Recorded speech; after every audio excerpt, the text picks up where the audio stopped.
Europe 1, bonjour, le journal des sports, Raphaël Duchemin. Et Jérôme Lacroix, on démarre en chanson. Ah oui. En chanson, bon. Est-ce que allez-vous deviner qui chante ce titre du rappeur Franglish que j'ai découvert? C'est Kylian Mbappé, figurez-vous, voilà, le jeune footballeur. Aussi, tout juste arrivé au PSG.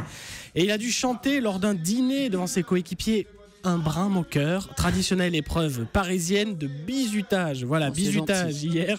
Et baptême ce soir à Metz, rencontre avancée de la 5e journée de Ligue 1. Kylian Mbappé devrait être présent dès le coup d'envoi du match, Cyril de la Morinerie. La fusée Mbappé est prête à décoller avec son numéro 29 et ses jambes de feu. L'attaquant de 18 ans a bien l'intention de briller d'entrée. Ça tombe bien, son entraîneur Unai Emery estime qu'il est prêt à jouer. Mbappé pourrait ainsi se retrouver bombardé titulaire dès son premier match. Il faut dire que Di Maria est blessé. Les autres joueurs sud-américains du PSG sont revenus tardivement de leur sélection. Alors évidemment, aucun risque de voir Mbappé succomber à la pression. Le jeune homme de 18 ans est d'une étonnante maturité. Ses 27 buts inscrits la saison dernière avec Monaco et ses dribbles déroutants en Ligue des Champions l'attestent. C'est sûr, Mbappé veut réaliser à Metz ce que l'autre star maison, le Brésilien Neymar, a réussi à Guingamp. Marquer les esprits et surtout marquer un but dès son premier match. Cyril de la Morinerie, Metz PSG, coup d'envoi 20h45, juste avant à 19h, Lille-Bordeaux. Quel est le mot sport du jour? L'Amérique, elles veulent l'avoir et l'une des deux seulement l'aura à New York. 2 joueuses de tennis américaines sont en finale de l'US Open.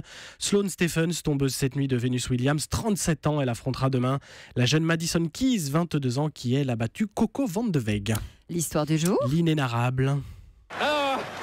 Et la France pour la première fois qui remporte un match en Nouvelle-Zélande. C'est pas peu La voix de Al-Bala Pierre Desjour. Al-Bala Desjour, 1979, incarnation du rugby pendant plus de 30 ans sur Europe 1.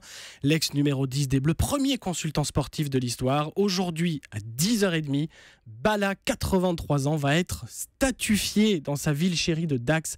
Il va inaugurer sa statue, devenant ainsi le 3e rugbyman au monde seulement à avoir vu une statue érigée de son vivant, après le Gallois Edwards et le Néo-Zélandais Mids. Bel hommage mérité. Pierrot, Oui, mérité. Voilà. C'est vrai que c'est lui aussi qui nous fait aimer, qui nous a fait aimer le rugby pour certains d'entre nous en tout cas. Allez les petits. Allez les petits. Allez Jérôme, vous revenez tout à l'heure, 6h13 sur Europe 1. Europe 1.